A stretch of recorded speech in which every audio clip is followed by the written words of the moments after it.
오늘은 어느 평범한 할머니의 이야기로 시작해 보겠습니다. 홀로 외롭게 살다가 세상을 떠난 어느 할머니의 소지품 중 한 편의 시가 발견되었습니다. 투박한 이 시는 우연히 알려져 곧 전 세계 사람들을 울리는데요. 이 시가 곧 나의 이야기는 아닌지 잠시 들어보겠습니다. 오늘 내용이 조금 깁니다. 산책을 하시거나 집안일 하시면서 편하게 들으시면 좋습니다. 당신들 눈에는 누가 보이나요? 간호원 아가씨들. 제가 어떤 모습으로 보이는지를 묻고 있답니다. 당신들은 저를 보면서 대체 무슨 생각을 하나요? 저는 그다지 현명하지도 않고 성질머리는 괴팍하고 눈초리마저도 흐리멍텅한 할망구일 테지요. 먹을 때 칠칠 맞게 음식을 흘리기나 하고 당신들이 큰 소리로 나에게 소리 질러도 아무런 대꾸도 못하는 노인네. 당신들의 보살핌에 감사할 줄도 모르는 것 같고 늘 양말 한 짝과 신발 한 짝을 잃어버리기만 하는 답답한 노인네. 목욕을 하라면 하고 밥을 먹으라 하면 먹고 좋든 싫든 당신들이 시키는 대로 할 일 없이 나날만 보내는 무능한 노인네. 그게 바로 당신들이 생각하는 나인가요? 그게 당신들 눈에 비춰지는 나인가요? 그렇다면 눈을 떠보세요. 그리고 제발 나를 한 번만 제대로 바라봐 주세요. 이렇게 여기 가만히 앉아서 분부대로 고분고분 음식을 씹어 넘기는 제가 과연 누구인가를 말해줄게요. 저는 10살짜리 어린 소녀였답니다. 사랑스러운 엄마와 아빠, 그리고 오빠, 언니, 동생들도 있었지요. 저는 방년 16의 처녀였답니다. 두 팔에 날개를 달고 이제나 저제나 사랑하는 이를 만나기 위해 밤마다 꿈속을 날아다녔던 저는 20살의 꽃다운 신부였네요. 영원한 사랑을 맹세하면서 콩닥콩닥 가슴이 뛰고 있던 아름다운 신부였답니다. 그러던 제가 어느새 25이 되었을 땐 아이를 품에 안고 포근한 안식처가 되고 보살핌을 주는 엄마가 되어 있었답니다. 어느새 30이 되었을 때 보니 아이들은 훌쩍 커버렸고 제 품에만 안겨있지 않았답니다. 40살이 되니 아이들이 다 자라 집을 떠났어요. 하지만 남편이 곁에 있었기에 아이들의 그리움으로 눈물로 지새우지만은 않았답니다. 50살이 되자 다시금 제 무릎 위에 아가들이 앉아 있었네요. 사랑스러운 손주들과 난 행복한 할머니였습니다. 암울한 날이 다가오고 있었어요. 남편이 죽었거든요. 홀로 살아갈 미래가 두려움에 저를 떨게 하고 있었네요. 제 아이들은 자신들의 아이들을 키우느라 정신들이 없답니다. 난 젊은 시절 내 자식들에게 퍼부었던 그 사랑을 또렷이 기억하지요. 어느새 노파가 되어버렸네요. 세월은 참으로 잔인하네요. 노인을 바보로 만드니까요. 몸은 쇠약해져 가고 우아했던 기품과 정열은 저를 떠나버렸어요. 한때 힘차게 박동하던 내 심장 자리에 이제 돌덩이가 자리 잡았네요. 하지만 아세요? 제 늙어버린 몸뚱이 안에 아직도 16세 처녀가 살고 있음을요. 그리고 이따금은 쪼그라든 제 심장이 콩콩대기도 한다는 것을요. 젊은 날들의 기쁨을 기억해요. 젊은 날들의 아픔도 기억하고요. 그리고 이제 사랑도 삶도 다시 즐겨보고 싶어요. 지난 세월을 되돌아보니 너무나 짧았고 너무나 빨리 가버렸네요. 내가 꿈꾸며 맹세했던 영원한 것은 세상에 존재하지 않는다는 무서운 진리를 이제 받아들여야 할 때가 온 것 같아요. 모두들 눈을 크게 떠보세요. 그리고 날 바라보아 주세요. 제가 괴팍한 할망구라니요. 제발 제대로 한 번만이라도 바라보아 주어요. 나의 참 모습을 말이에요. 화려한 미사여구도 없지만 읽고 나니 먹먹함이 밀려오는 시입니다. 이 시의 주인공인 괴팍한 노인은 혹시 멀지 않은 미래의 나 자신의 모습은 아닐까요? 어느 노인의 짧은 시이지만 나도 결코 예외가 될 수 없다는 생각이 드는 것은 저만 그런가요? 가슴 한구석이 아련히 젖어오는 그런 시입니다. 통계청이 발표한 2022년 고령자 통계에 따르면 올해 한국 전체 인구의 17.5%인 901만 8천여 명이 65세 이상 고령 인구로 이 비중은 계속 증가하고 있습니다. 한국의 고령화 속도는 다른 OECD 국가들에 비해 상대적으로 빠른 편입니다. 이제 누구나 노년기에 요양병원이나 요양원에 대해 한 번쯤 생각하게 됩니다. 물론 일부 기관의 이야기지만 뉴스에서 나온 안 좋은 소식에 요양원을 가도 괜찮을까 염려가 되는 분들도 있을 것입니다. 게다가 요양원에 들어갔을 때 금액에 대한 걱정도 큰 부분을 차지합니다. 치매와 뇌출혈이 겹친 부모를 응급실을 거쳐 요양병원에 모신 분의 사연인데요.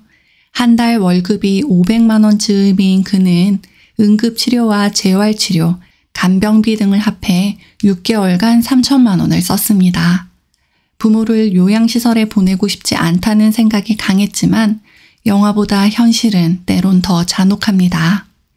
자식이 아무리 부모를 집에서 모시고 싶어도 혹은 부모가 아무리 요양원에 가고 싶지 않아도 이상과 현실은 동떨어져 있는 경우가 많이 있습니다.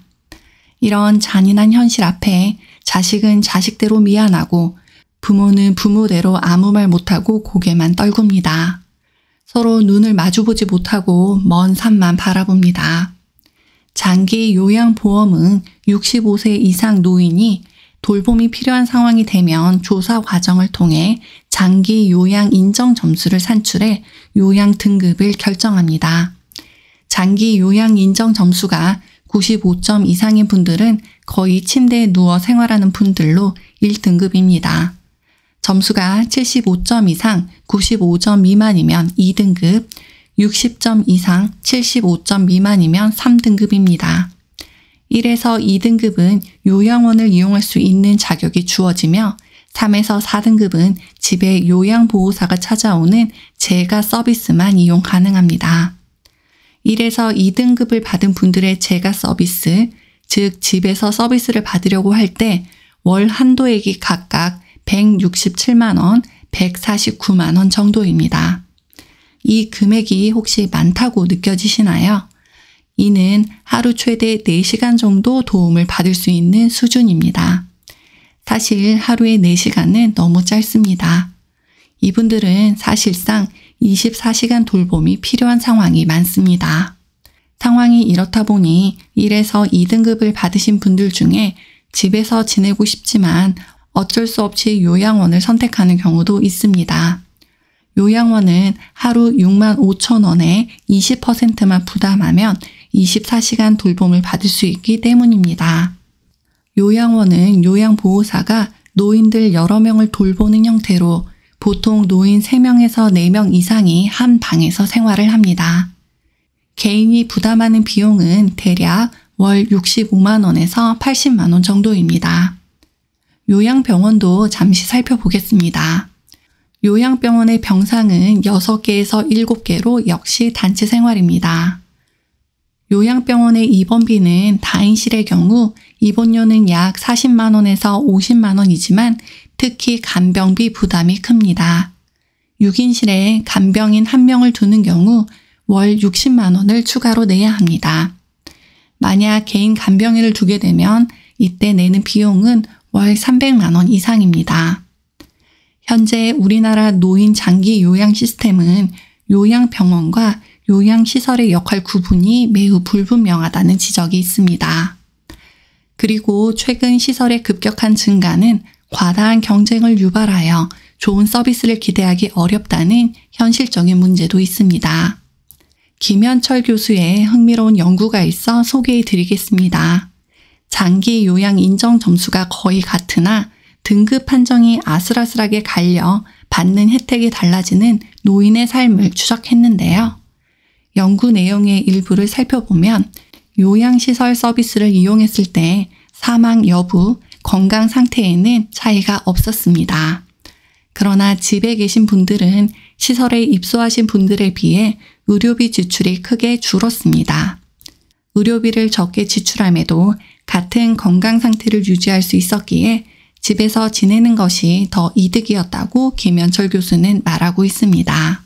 앞서 요양병원과 요양원의 차이점, 그리고 시설을 이용했을 때 여러 가지 장점과 단점을 살펴보았습니다. 하지만 아직도 요양시설에 대한 부분은 자녀나 부모 모두에게 참 어려운 문제입니다. 가능하면 건강하게 생활하여 질병의 시기를 늦추는 게 가장 좋은 방법이겠지요. 건강한 생활만 오래 유지한다면 자녀에게나 요양원에 의존하는 삶이 아니라 내 삶을 주체적으로 살 수 있을 것입니다. 그렇다면 어떻게 하면 최대한 질병을 늦춰 건강하게 100세까지 지낼 수 있을까요? 이에 대한 명쾌한 해답을 건강수명 100세라는 책을 바탕으로 말씀드리겠습니다. 책에서는 미국 스탠포드 의대의 제임스 프라이스 교수의 질병 압축을 설명하는데요. 질병을 피할 수 없지만 최대한 그 시기를 압축하면 상대적으로 건강한 삶을 영위하는 기간이 길어진다고 말합니다.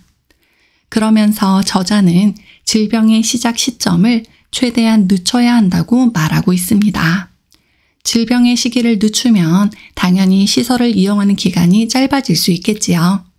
건강 수명 100세 만드는 방법들 바로 알아보겠습니다. 약이 되는 음식을 먹습니다. 지중해식 식단이나 오키나와 식단, 이누이트 식단, 우리나라 식단에 공통점이 있습니다. 바로 각자의 지역에서 그곳에 맞게 특수하게 진화해온 음식이라는 점입니다.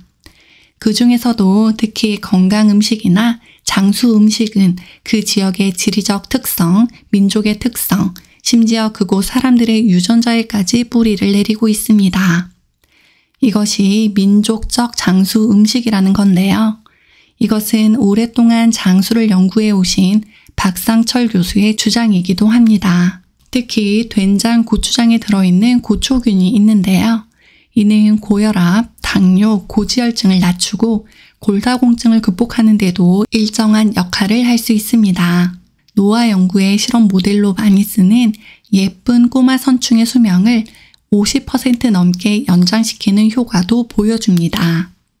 음식은 우리 몸의 생명 활동의 재료이므로 이 역시 반드시 생명이어야 합니다. 고기나 생선, 나물, 채소, 해산물, 김치를 만드는 유산균까지 모두 생명입니다. 듣고 보니 너무나 당연한 말 같지만 실상은 다릅니다. 우리가 먹는 음식에는 생명이 아닌 것들이 많이 들어갑니다.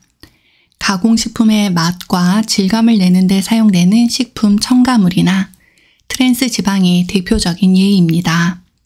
이는 자연이 만든 생명이 아니라 실험실과 공장에서 만들어지는 것입니다. 아무리 법적인 제도와 법규가 이를 제한하여 안정성을 보장하고 있지만 우리 몸은 이런 것들을 소화를 잘 시키지 못합니다. 잘 먹고 잘 싸는 것의 출발은 좋은 음식을 섭취하는 것이 그 첫걸음입니다. 건강을 위해 간헐적 단식을 합니다. 간헐적 단식은 어떤 방법으로 하든 일상에서 속을 잠시 공복 상태로 두는 것이 좋다는 선조들의 오랜 경험에서 얻은 지혜를 매뉴얼화한 것이라고 할 수 있습니다. 소식에 대한 동물 연구는 있었지만 사람을 대상으로 한 연구는 사실 진행하기 어려웠습니다. 하지만 2015년 2년 동안 인간을 대상으로 한 관찰 연구가 발표되었습니다. 정상 체중 218명을 두 그룹으로 나누어 한 그룹에는 25% 정도 칼로리를 낮춘 식단을 제공하고 2년 동안 관찰했습니다. 결과는 어땠을까요? 짐작이 가시죠? 소식한 그룹에서 체중이 줄고 일일 에너지 소비량도 줄었으며 전체적인 심혈관 질환 위험 요소들도 개선되었습니다. 간헐적인 단식이 효과를 내는 메커니즘은 아주 단순합니다. 우리 몸도 잠시 쉬어야 한다는 것입니다. 실제 음식이 들어와 우리 몸에서 소화 흡수되어 각 세포에까지 전달되는 과정은 에너지가 매우 많이 들어가는 활동입니다. 입속에서 씹는 동안 근육이 움직이고 위에서는 위산이 분비됩니다. 소장 입구로 들어가면 췌장과 간은 소화 효소를 분비합니다. 대장세포는 장세포와 대장 속 미생물들이 협업하여 수분과 함께 남은 자원을 받아들이고 나머지는 해체해서 밖으로 내보낼 준비를 합니다. 이런 과정이 10시간도 넘게 걸릴 텐데 밤에 자기 직전까지 먹어댄다면 우리 몸은 아마 업무 과중일지도 모릅니다. 식곤증은 우리 몸이 소화에 집중하도록 근육의 운동을 좀 쉬어라 라는 의미입니다. 우리나라 연구팀은 타우 단백질이 기존에 알려진 물질보다는 자가포식, 즉 오토파지에 의해 치매의 원인인 타우 단백질이 분해된다는 사실을 확인했습니다. 자가포식은 세포가 악조건에서 살아남기 위해 자신의 일부를 스스로 잡아먹는 반응으로 죽음으로 가는 세포 자살과는 다릅니다. 험한 세상에서 포기하며 자살을 택하는 대신 어떻게든 생존하려는 세포의 처절한 몸부림입니다. 간헐적 단식의 효과에 대한 과학적 근거로 오토파지가 소개된 이유는 단식 등으로 인해 세포가 영양분을 충분히 공급받지 못하면 오토파지 활동이 활발해지기 때문입니다. 우리 몸은 오토파지를 통해 세포 내 구성 요소들을 분해해 에너지도 얻고 생존에 필요한 재료를 재활용할 수 있습니다. 종합적으로 정리해보면 간헐적 단식은 건강을 지킬 뿐 아니라 치매를 예방하는 효과까지 있다고 말할 수 있습니다. 잘 싸는 것이 중요합니다. 건강한 사람들의 대장에는 100조 정도까지의 세균들이 살고 있다고 알려져 있습니다. 이 세균이 사는 대장은 당연히 순환하고 통해야 합니다. 인간의 소장에서 소화되지 않고 대장까지 밀려온 물질과 세균은 시간이 되면 바깥으로 나가고 그렇게 비워진 공간을 위와 소장에서 내려온 물질이 다시 채우기를 반복합니다. 만약 순환되지 않는다면 대장의 환경이 변하고 세균과 똥이 만드는 독소가 농축되고 그것이 장 주위 혈관을 타고 몸 곳곳을 돌며 여러 가지 문제를 일으킵니다. 이를 장누수 증후군이라고 말합니다. 장누수 증후군이란 장을 둘러싼 세포들의 간극이 벌어지면서 장에 있는 여러 독소들이 그 사이를 뚫고 전신으로 향하게 되는 것을 말합니다. 그래서 장누수 증후군에 걸리지 않고 장 미생물을 비롯한 우리 몸 미생물과 잘 지내려면 처음에 이야기했듯이 우리가 먹는 음식이 약이 되도록 먹습니다. 강한 악력을 유지합니다. 노화를 낮추는 약은 단연코 운동입니다. 우리 몸의 여러 근력 가운데 특히 악력은 건강 노화의 지표로 많이 사용됩니다. 45세 이상 9,393명을 8년 이상 지켜보니 악력이 가장 약한 그룹의 사망률이 여자는 29.1%, 남자는 34.8%인데 반해 악력이 센 그룹은 여자는 3.1%, 남자는 3.8%에 불과했습니다. 거의 10배 차이가 납니다. 악력이 약한 그룹은 시간이 갈수록 생존율이 큰 폭으로 떨어지는 반면 악력이 센 그룹은 세월의 힘에 맞서고 있는 느낌입니다. 우리 뇌도 근육입니다. 여러 가지 인지 활동이나 운동으로 뇌 기능 감퇴를 방어할 수 있습니다.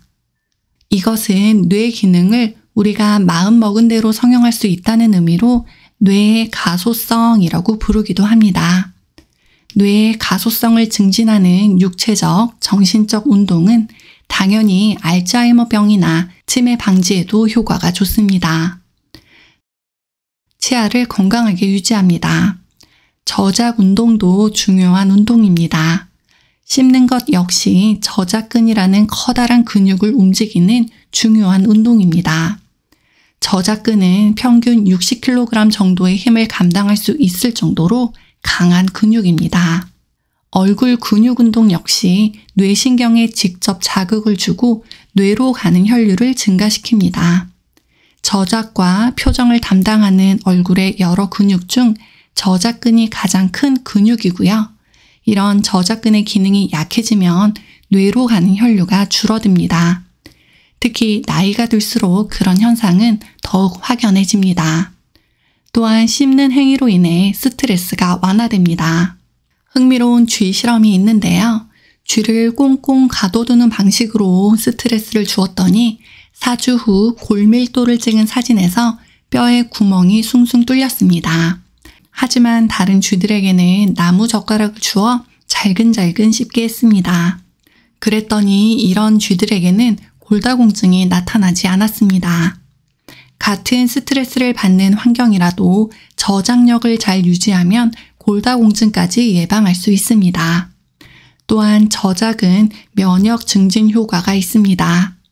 음식의 직접적인 자극으로 인해 잇몸에 가벼운 손상이 생기는데요. 이 손상이 구강 내 중요한 면역세포인 도움 T세포를 활성화시킵니다. 물론 무엇이든 과하면 안 되겠지만 이런 일상적인 잇몸 자극은 면역을 증진시키고 이런 면역은 뇌 건강에도 도움이 됩니다.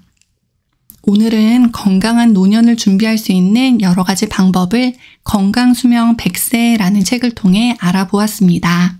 저는 책의 극히 일부를 제 견해로 재해석해서 말씀드렸으니 한번 읽어보시면 좋을 것 같습니다. 마지막으로 법륜 스님의 노년 건강에 대한 이야기를 전해드리며 영상 마무리하겠습니다. 건강을 챙기도록 적당히 노동하세요. 단 힘들면 휴식하고 젊을 때처럼 너무 몸을 혹사하지 마세요. 자식에게 기대하지 마세요. 20세 이후에는 내가 키운 자식이지만 독립된 성인입니다. 오늘 아침에 눈을 떠 살아있는 것에 감사하고 하루 3끼 밥 먹을 수 있는 것에 감사합니다. 오늘도 여러분과 건강 정보 나눠 행복했습니다. 여러분들도 즐거우셨죠? 그렇다면 지금 당장 하실 일이 있습니다. 첫째는 건강한 음식을 꼭꼭 씹어 드시는 것이고요. 두 번째는 화장실에서 시원하게 볼일 보며 감사하는 일입니다. 그리고 마지막이 가장 중요합니다. 소중한 분들에게 전해주시고 구독과 좋아요 꼭 눌러주세요. 다음에 더 좋은 영상으로 다시 만나요.